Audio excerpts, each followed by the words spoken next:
trafficker perpetrator would rent a whole hotel floor just for us girls. And I found out doing my research that the youngest sex trafficker here is 10 years old. Now, the age that they enter into a sex trafficking and prostitution is 12 to 14. But then that was in my time. Now you're ordering 10-year-old girls and 10-year-old boys. So I was really wanting to be rescued. I really didn't get rescued. People ask me all the time, well, how did you get out of it? Well, I aged out of it because I didn't have anybody in my time and in my community that really even cared about any kids missing. We have a lot of missing kids. And it's not because they ran away from home. It's because they were snatched up. And I'm talking about right today. All the missing kids report that we have that no one is doing anything about. It's because they snatched up. And I just have to say this, Dr. Haney, before I go further. I want people to think about the Nigerian girls. I want them to think about how can you go get 300 little girls out of a school in broad daylight and no one know where they at. Now, I'm already puzzled about the airplane that they can't find. But now we're talking about 300 little girls from age probably 12 to 14. So that means the government is involved. It's a cover-up. And until we start facing this and speaking on this, then we're going to have this. And so I got rescued because I aged out. And I aged out, I was like 42 years old, but I aged out at 30 because now by then I'm full of drugs, I'm homeless, I don't feel like I belong to anything, I don't want to live, so I'm not performing as good as the 12-year-old I once were or the 14-year-old. So that means I'm costing them money. See, you'll cost them money because now they got to feed you more drugs and that means the price is going up. Then you got the clients, the perverts that's complaining because I'm not performing like they paid for me to perform. Well, I'm handcuffed to a bed, I'm gagged by my mouth so I don't scream, and I'm drugged up. So I'm laying there like a limp towel. So that's more complaints for them. So after about 29 or 30, the men started just leaving me alone because I'm drugged out. And so once they left me alone, I'm saying about 32, I was just lost. I was out in the streets. That's why people say CGreenlee was homeless for 10 years. I truly was. You shame to go home, you can't face your family, and then you don't even know what to say. Even though my family loved me unconditionally, I'm the one that was shamed. So I lived in the streets for almost 10, 15 years until I was rescued by the program Magdalene House.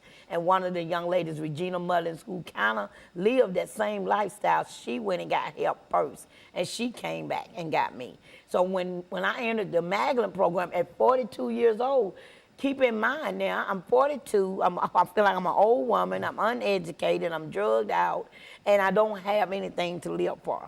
So when I go in this program, I immediately say, you can't help me, I just want to die. But these people did not give up on me. I mean, this Magdalene program has saved my life. I entered that program in 2001, I came out in 2003, and I never looked back. And so she has been such an inspiration. She is Reverend Becca Stevens, the founder. She has been such an inspiration to me that she has encouraged me to go further. And so she believed in me so much that she sent me to New Orleans, and that's where I've been for the last 18 months. I went down there to help open up a house like Magdalene to go educate them on sex trafficking and also to go to the streets of New Orleans. If you know the streets of New Orleans, the first place you hit is Bourbon Street because everybody have all these call girls or girls swinging in and out the windows and all the prostitutes standing on the sidewalk. Well, then who have once asked one of those ladies, are you here against your will? Because everybody is not there because they want a new Lexus or they want to pay off a college fee. Some people are there because they are forced there. And you got to look and see who's watching you when you talk to the girls. So I made it to New Orleans and I did a lot of speaking. I went and talked to a lot of judges, DAs, police officers, anybody I could talk to, sorority. And I spoke so well about sex trafficking in the United States, period, not just New Orleans, that the governor even offered to bring me back down. And so it's a real problem, you think, in the city of New Orleans, and would that be typical of some of the other cities? It's not as hidden there, perhaps, as it might be in Tennessee. No, the stats show that number one is Atlanta. They show that proves that. Then you got Texas, because it's running down that I-10 line too. So you got 5 states that's really is major in it, and New Orleans just happened to be one of the states that made their laws a little tougher. So we are trying to get other states to back off of what Governor Jindal just did, because by him changing the law, it made it stiffer. And what I mean by made it stiffer, Dr. Haney, is if we got locked up for any sex crime, crime against nature, just doing any kind of oral sex, anything we get caught doing, we automatically get charged as a sex offender. We automatically get 18 months to 3 years. It's women's in jail now just because they got caught giving oral sex. But the man, he didn't get caught doing anything, so I didn't think that was right. So if you're going to force us out here, and then this man is going to be a pervert enough to pay for me, and I'm 12 and 10 years old, then I feel like then you need to be accounted for too. So my call was to ask them to change the law and make it stiffer on everybody, not just us. You make it stiffer on the men's, and you make it stiffer on the men's who are putting us out there. Well, it appears to me, Ms. Greenlee, doing this as we end this first segment, that this is a real problem in America today. Is that what we're saying? This is a huge problem in America today. And we'll be back with our audience following this very, very short commercial break.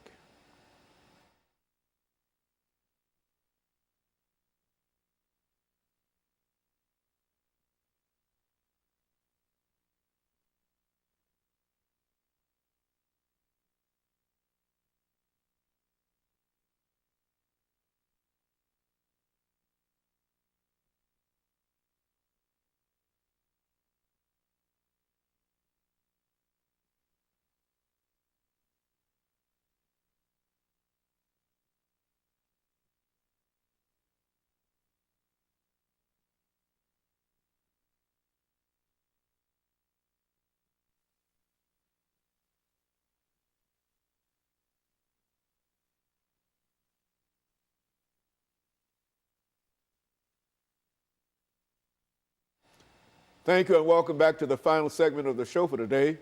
The topic is human trafficking in the state of Tennessee, and Ms. Greenlee has given us some information in reference to what is going on in Tennessee, as well as what might be happening in other states around the nation in reference to human trafficking. Continue our conversation, Ms. Greenlee. Yes, Dr. Haney, I have 3 13-year-old nieces, and I'm scared to death that if I don't stay in their life and in their face talking about sex trafficking and men's and what they're choosing to do, I'm afraid I will lose them. So we have 2 organizations other than the Magdalene program. We have 2 organizations that's out here trying to reach the sex trafficking youth as we speak. And one is called One Less, and the other one is called End Slavery. Now, it's new to Tennessee, but they have stepped out to do something. Magdalene was the only organization that really stepped out there. Magdalene is just one organization that can hold so many. But it is so many young ladies out here that's being trapped already. It's so many phone calls that I get from 14-year-olds and 13-year-olds, and majority of them start out in saying, he tricked me. You know, he took me out like he cared for me, like he loved me. And once we got there, he said, I owe you, and you're going to repay me like this, and this is how you have to repay me. Now, when they started threatening your family, doing something to your sister, I know where your mama work at, I know what school your brother go to, but then you traumatized. A lot of people say, why didn't you tell it? Well, if I told it and something happened to either one of my family members that they said they were going to do something to, then I'm automatically traumatized for the rest of my life. Also, you get to see them beat another little girl or another young lady in front of you. So if you already saw that, you already know what's going to happen. I got an 8-inch stab wound in my back now. I don't know how many scars in my head for trying to get away, for trying to run away. And so it didn't work for me. So that made me like, I'm not going to be able to tell anything else. So I just want I want everybody to know that you got to quit turning your head. You got to quit saying, It don't happen here. It's just in India, Cambodia. It is right in your backyard. And the story in Cincinnati, Ohio, if everybody remember that, them 3 girls that was in that basement for 10 straight years. If everybody remember that story, it'll tell you that it's definitely in your backyard. And so I just want people to really understand that they have to talk about this. I'm willing to talk to anybody. I'm willing to share my story. I'm willing to come and speak anywhere. All they have to do is just call me up, 615-589-8984. And I'll come anywhere, because not only are they asking for the girls, they're asking for the little boys. So when I was in Louisiana, one of the clerks, workers had went online and ordered a 10-year-old boy. And this is why we was opening this subject, because this is not just a can of worms. This is a conversation and a concern for the entire state of Tennessee. And so people are able to order children by way of the internet. Men are able to order young boys and young girls and et cetera, simply with a click of the mouse. Yes. Is that what we're saying? Yes. That's how prevalent it is now, and how widespread. Yeah, everybody know about the page called Backspace, Backpage. That's for the girls. And then you got a gay page that they go on for the little boys. And they order them and say how old they want them to be, what color hair they want them to be, how much they want them to weigh. And the guy actually showed up at the hotel with $200, 5 condoms, a date rape drug, and a lubricant. He actually showed up for a 10-year-old boy, and this man worked for the feds. So it's like, it's not just no pimping game. This is a government issue, and they are covering it up, and they know that they can do something about this sex trafficking if they wanted to. You got drug trafficking, gun trafficking, and sex trafficking. Well, the drug trafficking is number 1, the sex trafficking number 2, and then the guns. See, the guns was number 2, but now they selling people more than they are guns. And from what I understand, this is a real problem with youth. When you mention drugs, alcohol, and sex, that's one of the areas where many of our young people, our teenagers, are caught up in one of the more detrimental areas of their lives. Yes. When they get involved in drugs, sex, and guns. Yes. Is that what we're saying? That's exactly what I'm saying. I've been gone for 18 months in New Orleans, and this is why I'm back on your set and letting people know I'm back. I'm hitting the streets. I'm coming after my young girls. I'm coming after my young boys. It ain't about violence. It's about protecting them, period. I've already had a phone call from several young girls telling me that they went to the hotel with their boyfriend because they thought they loved them, and when they got there, it was other men in there waiting for them that they have already paid for to have these kind of sex activities with these little girls.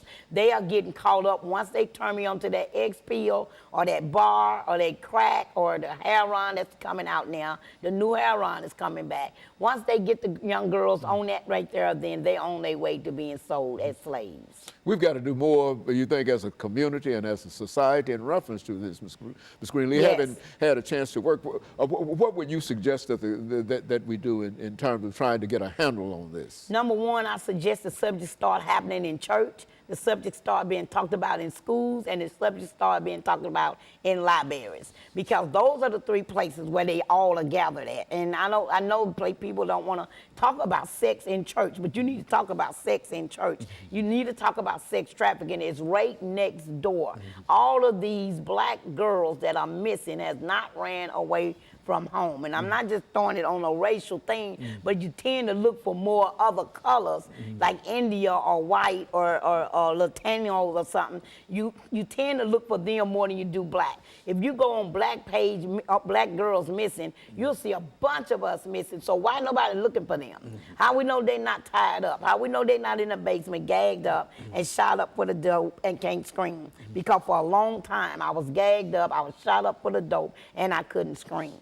And so this is a real problem, and that what we're doing now is to simply try to highlight that and make people much more aware of it. And I have to admit that this is an eye-opener to me. Of course, I've heard of sex trafficking and, here and there, but I didn't know it was such an industry. And you were saying that it is a real industry, Yes. and people are making a lot of money, and a lot of folks Oh, are yes. getting hurt in reference to it, and et cetera. Yes.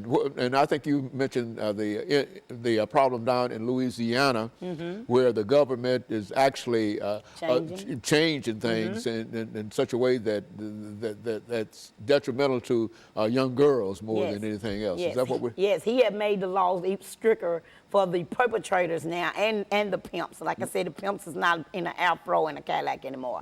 And he changed the law so tough that he flew me back down to stand there with him while he signed the new law and gave me a copy of it with the ink pen. So I was really proud of that. So whatever I was saying to him, it rests his ears, but more than anything, it rests his heart. He might have daughters himself or granddaughters, and it gave him something to think about. So now, if we done this in Louisiana, we need to do it in Tennessee, and this is what I'm here to talk about. I got both ends of the story. I got sex trafficking and I got youth violence, and I'm done with just talking about it. I want to be about it. And they both seem to come together. That violence is often associated with this trafficking, and whether violence or trafficking, young people, young females primarily, many females primarily are caught up in it, and there's nothing that they can do themselves, and they need some kind of assistance, some kind of help out of this. Yeah. If anybody just even take a chance and just run around to some of these hotels, you will see the age range has changed. There's no more 20-something out there. They are 13-something out there. And it's sad. And you just look at them dressed like I was dressed, in the short dress and the high heels and all the lipstick. And everybody pointing at them just like they did me. Look at that fast-ass girl. Look at her with all that lipstick. But then nobody reach out to say, let me do something with this little girl. She don't need to be out here. So if we stop turning our head and quit judging and reach out and support, then we are the ones that can make something different in this community, especially around sex trafficking. Well, and Ms. Greenlee, we're coming to the end of this show for today. And I want to thank you for that excellent information. I think that this is the show that we've been trying to get for a long time, because I think it has been quite recently. And I think that, needless to say, that all of the problems that we're having across the border in reference to those young people coming across the border, I think that might be involved in some of the activities that we're talking about. And we want to talk about it later, because I think that you probably got a lot of information in reference to what's going on with that. But in the meantime, let me thank you and to tell you how much we appreciate you coming by and giving us that information. And let me encourage our audience to tune in again next week for another informative edition of Comments. Thank you and good morning.